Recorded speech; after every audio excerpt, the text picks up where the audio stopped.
বাড়িতে দিদিরা আসবে শুনেই প্রস্তুতি নিয়েছিলাম ফিশ ফ্রাইয়ের। ফিশ ফ্রাই বানানোর জন্য প্রথমেই ভেটকি মাছটাকে গোলমরিচের গুঁড়ো, নুন, লেবুর রস দিয়ে মাখিয়ে রাখতে হবে 10 থেকে 15 মিনিট। ম্যারিনেট করার মাছটার থেকে যে জলটা বেরোবে সেই জলটা ফেলে দিয়ে তার মধ্যে ধনে পাতা, পুদিনা পাতা, আদা রসুনের বাটা, তার মধ্যে একটু চিনি দিয়ে ভালো করে আবারও মাছটাকে মাখিয়ে 10 মিনিট রেখে দিতে হবে।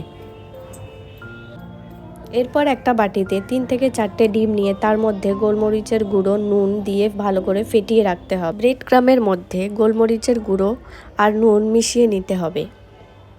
এরপর মাছটাকে প্রথমে ব্রেড ক্রামে কোট করে, তারপর ডিমে কোট করে, আবার ব্রেড ক্রামে কোট করে শেপ দিয়ে নিতে হবে। আমার শেপ দেওয়ার পরে দিদি আরও ভালো করে শেপ দিয়ে দিচ্ছিল।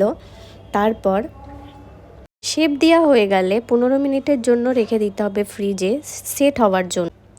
কড়াইয়ের সাদা তেল গরম হয়ে গেলে এবার ভেজে নিতে হবে। ভেজে এবার গরম গরম সার্ভ করুন। ফিশ ফ্রাই বানানোর সাথে সাথে আমরা করেছিলাম খুব মজা। আর আপনারাও বানান আর আমাকে কমেন্টসে জানান কেমন হয়েছে। Thank you.